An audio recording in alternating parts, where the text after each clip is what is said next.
আসসালামু আলাইকুম। বাংলা সংবাদে সবাইকে স্বাগত জানাচ্ছি। আমি চিন্তিয়া হক। শুরুতেই সংবাদ শিরোনাম। গণতান্ত্রিক প্রক্রিয়ার বাইরে গিয়ে সংস্কার করার সুযোগ নেই বললেন আমির খসরু।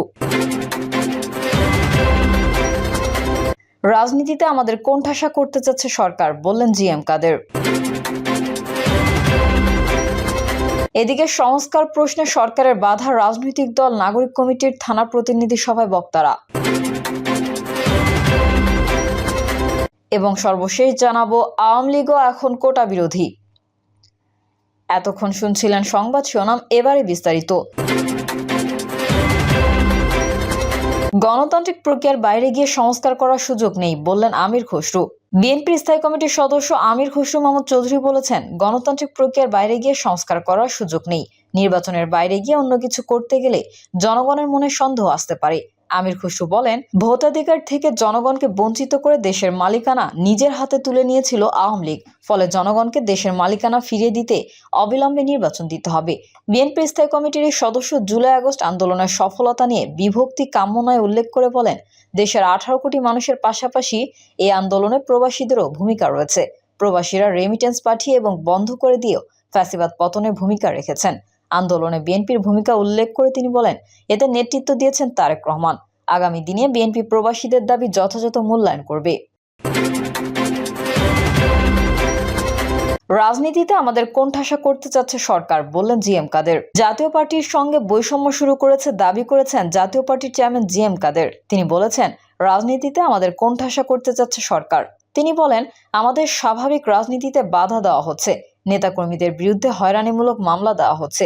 সেই হিসেবে আমরা নব্য ফ্যাসিবাদের শিকার মনে হচ্ছে। জাতীয় পার্টির চেয়ারম্যান বলেন, দেশ এখন সঠিকভাবে চলছে না। আইন শৃঙ্খলা পরিস্থিতি সরকারের নিয়ন্ত্রণে এমন গ্যারান্টি দিতে পারছে না কেউ। দ্রব্যমূল্য বেড়ে যাওয়ায় মানুষের মধ্যে হাহাকার উঠেছে। সাধারণ মানুষ আয় দিয়ে ব্যয় নির্বাহ করতে পারছে না। দুর্বল আইন শৃঙ্খলা পরিস্থিতিতে ক্ষুধার্ত মানুষের সংখ্যা বাড়লে তখন যে কোনো অজুহাতে সামাজিক বিশৃঙ্খলা সৃষ্টি হতে পারে। সামাজিক অস্থিরতা সৃষ্টি হলে দেশের ব্যবসা বাণিজ্য ক্ষতিগ্রস্ত হবে। দেশি ও বিদেশি বিনিয়োগ মুখ থুবড়ে পড়তে পারে, সতর্ক করেন জিএম কাদের। তিনি মনে করেন, এতে অর্থনীতিতে ব্যাপক নেতিবাচক প্রভাব পড়বে। আইন শৃঙ্খলা পরিস্থিতি এবং অর্থনৈতিক অবস্থার অবনতি হলে রাজনীতিতে অস্থিতিশীলতা ও বিপজ্জনক অবস্থা সৃষ্টি হতে পারে।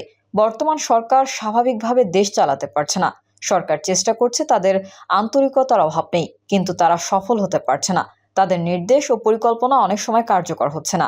এটাই বাস্তবতা বলেন জাপার চেয়ারম্যান। এদিকে সংস্কার প্রশ্নে সরকারের বাধা রাজনৈতিক দল নাগরিক কমিটির থানা প্রতিনিধি সভায় বক্তারা। জাতীয় নাগরিক কমিটির নেতারা বলছেন, আওয়ামী ফ্যাসিবাদের রেখে যাওয়া ব্যবস্থাগুলো সংস্কার করতে সরকারের প্রধান বাধা বিভিন্ন রাজনৈতিক দল। তারা সংস্কার বিষয়ে সরকারকে বিভিন্নভাবে বাধা দিচ্ছে। তাদের চাওয়া শুধু নির্বাচন। তাদের দাবি, 5ই আগস্টের পর দেশব্যাপী মামলা বাণিজ্য হয়, ন্যায় বিচার থেকে বঞ্চিত হচ্ছে শহীদ পরিবার। লেখক ও চিন্তাবিদ অধ্যাপক সলিমুল্লাহ খান বলেন, আমাদের দেশে বহু ধরনের রাজনৈতিক দল রয়েছে। সময়ের প্রয়োজনে ভারতের জাতীয় কংগ্রেস, নিখিল ভারত মুসলিম লীগ, আওয়ামী লীগ ও বিএনপি সহ বড় বড় রাজনৈতিক দলের সৃষ্টি হয়েছে। 24 সালে যারা সুসংগঠিত আন্দোলন করেছে, তারা যদি রাজনৈতিক দল গঠন করতে চায় তাহলে কেউ বাধা দিতে পারবে না। তিনি বলেন, দেশ যদি রাজনীতির ভিত্তিতে চলে তাহলে রাজনৈতিক দল অপরিহার্য। আধুনিক গণতান্ত্রিক রাষ্ট্রে রাজনৈতিক দল ছাড়া চলে না। অথচ তরুণদের রাজনৈতিক দল গঠন নিয়ে বিদ্যমান দলগুলোর মধ্যে সংশয় দেখা দিয়েছে। তারা মনে করেন, তরুণরা যদি দল করে তাহলে আমাদের কি হবে? সত্যিকার অর্থে আমাদের রাজনৈতিক দল প্রয়োজন। তারা ক্ষমতাসীন দলের জবাবদিহিতা নিশ্চিত করতে ভূমিকা রাখবে। অধ্যাপক সলিমুল্লাহ খান বলেন, 2024 সালের 36শে জুলাই গণঅভ্যুত্থান সম্পর্কে বাংলাদেশের গোয়েন্দা সংস্থা বুঝতে ব্যর্থ হয়েছিল। শুধু দেশ নয়, বিদেশি সংস্থাগুলোও ব্যর্থ হয়েছিল। দেশের জনগণ ঐক্যবদ্ধ হলে কি করতে পারে তা আন্দোলনের মাধ্যমে দেখিয়ে দিয়েছেন। সুতরাং জনগণের আকাঙ্ক্ষা পূরণে গণতন্ত্র প্রতিষ্ঠা করতে হবে। মানুষ যেন নিজেদের ভোটের অধিকার প্রয়োগ করতে পারে তার ব্যবস্থা করতে হবে। জনগণের আকাঙ্ক্ষা অনুযায়ী সংবিধান প্রণয়ন করতে হবে। মানুষে বৈষম্য দূর করতে হবে। শোষণ নিপীড়ন বন্ধ করতে হবে। সামাজিক মর্যাদা নিশ্চিত করতে হবে। ন্যায় বিচার প্রতিষ্ঠা করতে হবে। সব ধরনের হত্যা, গুম, খুন বন্ধ করতে হবে, কারণ এগুলো বৃদ্ধির কারণে রাষ্ট্র ব্যবস্থা ভেঙে পড়েছিল। তিনি আরো বলেন, আজ জুলাই গণঅভ্যুত্থানের ঘোষণাপত্র করা হবে কিনা তা নিয়ে প্রশ্ন উঠেছে। কেন ঘোষণাপত্র হবে না? অবশ্যই ঘোষণাপত্র হওয়া উচিত। এক প্রশ্নের জবাবে নাগরিক কমিটির আহ্বায়ক নাসির উদ্দিন পাটোয়ারি বলেন, বাংলাদেশের স্বাস্থ্য ব্যবস্থা শেখ হাসিনা ও তার দোসররা নষ্ট করে দিয়েছে। এই সেক্টরে প্রয়োজন সংস্কার। যদি সংস্কার না করা হয় তাহলে আগামীতে আরো খারাপের দিকে যাবে। আশা করি সরকার এই বিষয়ে কার্যকর ব্যবস্থা গ্রহণ করবে। সংস্কার করতে উপদেষ্টারা ভয় পাচ্ছেন কেন? এমন প্রশ্নের জবাবে তিনি বলেন, সংস্কার না করতে বিভিন্ন রাজনৈতিক দল সরকারকে প্রেসারে রাখছে। তারা বিভিন্ন কাজে বাধা দিচ্ছে। আমরা বলেছিলাম রাষ্ট্রপতির অপসারণ করতে হবে, সংবিধান বাতিল করতে হবে। এই বিষয়ে রাজনৈতিক দলগুলো বাধা দিয়েছে। আমরা বিশ্বাস করি রাজনৈতিক দলগুলো দ্রুত এই জায়গা থেকে সরে আসবে। নতুন রাজনৈতিক দল ঘোষণার আগেই বিএনপি সহ অনেক দল জাতীয় নাগরিক কমিটিকে বিরোধী দল মনে করছে। এমন প্রশ্নের জবাবে তিনি বলেন, আমরা নিজেদের বিরোধী দল মনে করছি না, আমরা নিজেদের কাজ করে যাচ্ছি। আগামী মাসেই নতুন রাজনৈতিক দল ঘোষণা করা হবে। এরপরেই বাংলাদেশের মানুষ নির্ধারণ করবে কারা ক্ষমতা আসবে। আক্তার হোসেন বলেন, এত সময় পার হয়েছে কিন্তু আমরা শহীদদের নির্দিষ্ট সংখ্যার তালিকা পাইনি। সরকারের কাছে আমরা অনুরোধ করেছি যেন সঠিক সংখ্যা দ্রুত প্রকাশ করা হয়, আহতদের চিকিৎসা নিশ্চিত করা হয় এবং তাদের পুনর্বাসন করা হয়। আশা করি সরকার কার্যকর উদ্যোগ গ্রহণ করবে। তিনি বলেন, বাংলাদেশের মানুষ 14, 18, 24 সালের জাতীয় নির্বাচনে নিজেদের ভোট দিতে পারে নাই। ওই ফ্যাসিবাদ আওয়ামী লীগ তাদের ভোট রাতেই দিয়ে দিয়েছে। এই আওয়ামী লীগকে এখন অনেকেই পুনর্বাসনের চেষ্টা করছে। আমরা পরিষ্কারভাবে বলতে চাই, আগামীতে আওয়ামী লীগকে বাংলাদেশের মানুষ ভোটে অংশগ্রহণ করতে দেবে না। আক্তার হোসেন বলেন, 5ই আগস্টের পর থেকে বাংলাদেশে মামলা বাণিজ্য শুরু হয়েছে। এই মামলা বাণিজ্যের মাধ্যমে শহীদ পরিবারগুলো ন্যায় বিচার থেকে বঞ্চিত হবে।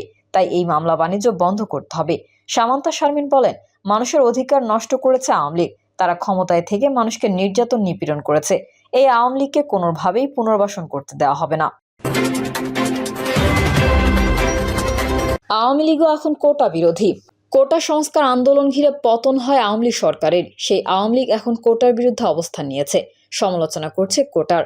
মঙ্গলবার বেলা 11টার দিকে মেডিকেল কলেজে ভর্তি পরীক্ষায় কোটায় সুযোগ পাওয়া নিয়ে অন্তর্বর্তী সরকারের সমালোচনা করে আওয়ামী লীগ তাদের ভেরিফাইড ফেসবুক পেজে একটি পোস্ট দিয়েছে। পোস্টে আওয়ামী লীগ লিখেছে, ঢাকা মেডিকেল কলেজে 70 নম্বর পেয়েও চান্স মেলেনি, কোটায় 40 থেকে 41 পেয়ে ভর্তির সুযোগ। পোস্টের সঙ্গে অন্তর্বর্তী সরকারের প্রধান উপদেষ্টা ডক্টর মোহাম্মদ ইউনূস সহ কয়েকজন উপদেষ্টা, বৈষম্য বিরোধী ছাত্র আন্দোলনের কয়েকজন নেতা এবং ভর্তি ইচ্ছুক শিক্ষার্থীকে যুক্ত করে একটি ফটো পোস্ট দিয়েছে। এতে আরও লিখেছে, অবৈধ সরকার দেশটাকে করেছে ছারখার। রোববার 2024-25 শিক্ষাবর্ষের এমবিবিএস ভর্তি পরীক্ষার ফলাফল প্রকাশ করে স্বাস্থ্য শিক্ষা অধিদপ্তর। এতেই সামনে আসে কোটা নিয়ে প্রশ্ন। মেধা থেকে 73 নম্বর পেয়েও ভর্তির জন্য প্রাথমিকভাবে নির্বাচিত হতে পারেননি, কিন্তু কোটায় 41 নম্বর পেয়েও নির্বাচিত হতে পেরেছেন। মেডিকেল কলেজে ভর্তি পরীক্ষার ফলাফল বাতিল করে পুনরায় প্রকাশের দাবি জানিয়েছে বৈষম্য বিরোধী ছাত্র আন্দোলন।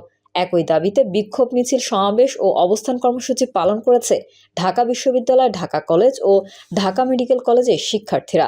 এদিকে কোটা নিয়ে আওয়ামী লীগের এই পোস্টের পক্ষে বিপক্ষে মন্তব্য করেছেন অনেকেই। কেউ কেউ এই পোস্টের সমর্থন করলেও বেশিরভাগ মন্তব্যকারী সমালোচনা করেছেন। পোস্টে জগন্নাথ বিশ্ববিদ্যালয়ের শিক্ষার্থী ইরফান ইসমাইল মন্তব্য করেন, এই ধরনের কথা 6 মাস আগে বললে এখনো ক্ষমতায় থাকতো। তার মন্তব্যের জবাবে মোহাম্মদ জহিরুল ইসলাম মিঠু লিখেছেন, সব রায় পাল্টে গেল অনেক আগেই, তাহলে যেটাকে কেন্দ্র করেই এত কিছু হলো এখন অবধি সেটাই বিরাজমান কেন? এটা তো রায় দিয়ে পরিবর্তন করার কথা না। কই 70, কই 40, হাস্যকর। মোহাম্মদ তোফাজ্জল হোসেন লিখেন, যারা কোটা ইস্যুতে ক্ষমতা ছাড়া হয়েছে তারাই কোটা নিয়ে কথা বলে, কি নির্লজ্জ। শরিয়া ফারুক ওমর লিখেন, যাক ভালো লাগলো, নিজেরা কোটা চালু করে আবার নিজেরাই কোটার বিরুদ্ধে বলল। তানভীর হোসেন লিখেন, নিজেরাই কোটা প্রথা চালু করে আবার তার বিরুদ্ধে বলতেছে, এরকম সার্কাস আমি আগে দেখি নাই। আওয়ামী লীগের এই পোস্টে সমর্থন করে তাপসী তাবাসসুম উর্মি নামের একজন লিখেছেন, দেশে যা শুরু হয়েছে সুষ্ঠু নির্বাচন হলে আওয়ামী লীগ আবারও বিপুল ভোটে জয়লাভ করবে ইনশাল্লাহ। ছাত্র জনতার আন্দোলনের মুখে গত বছরের 5ই আগস্ট পদত্যাগ করে দেশ থেকে পালিয়ে ভারতে যান আওয়ামী লীগ সভাপতি শেখ হাসিনা। মূলত 2018 সালে শুরু হওয়া কোটা আন্দোলনই নতুন করে মাত্রা নেয় 2024 সালে। 2018 সালে বিষয়টি আদালতে গেলে তা প্রায় থেমে যায়। তবে আদালতের এক রায়ের পরে দ্বিতীয় দফা আন্দোলন শুরু হয় গত জুন থেকে। গত 5ই জুন সরকারি দপ্তর, স্বায়ত্তশাসিত ও আধা স্বায়ত্তশাসিত প্রতিষ্ঠান এবং বিভিন্ন কর্পোরেশনের চাকরিতে সরাসরি নিয়োগের ক্ষেত্রে মুক্তিযোদ্ধা কোটা বাতিলের পরিপত্র অবৈধ ঘোষণা করে রায় দেন আদালত। ফলে 9ম থেকে 13তম গ্রেডে নিয়োগের ক্ষেত্রে মুক্তিযোদ্ধা কোটার বাধা কেটে যায়। মূলত বিপত্তি বাধে আদালতের এই নির্দেশের পর থেকেই। কোটা বাতিলের দাবিতে আন্দোলন শুরু করে বৈষম্য বিরোধী ছাত্র আন্দোলন। তাদের আন্দোলনে হামলা চালায় ছাত্রলীগ ও যুবলীগের নেতাকর্মীরা, গুলি চালায় পুলিশ। বিভিন্ন স্তরের লোকজন আন্দোলনের সমর্থন জানালে তা তীব্র হতে থাকে। আন্দোলনে পুলিশের গুলিতে অনেক প্রাণহানি ঘটে, আহত হন অনেকে। আন্দোলনকারীদের ওপর সরকারের কঠোর দমন নীতি কাল হয়ে দাঁড়ায়, যার শেষ পরিণতি ঘটে 5ই আগস্ট আওয়ামী লীগ সরকারের পতনের মধ্য দিয়ে। এরপর দায়িত্ব গ্রহণ করে ডক্টর মোহাম্মদ ইউনূসের নেতৃত্বে অন্তর্বর্তী সরকার। প্রিয় দর্শক, এই ছিল এখনকার সর্বশেষ সংবাদ। আপডেট ও সংবাদ পেতে চ্যানেলটি সাবস্ক্রাইব করে বেল আইকনটি ক্লিক করুন। কমেন্টে আপনার মতামত জানিয়ে আমাদের সাথেই থাকুন। ধন্যবাদ সবাইকে। আল্লাহ হাফেজ।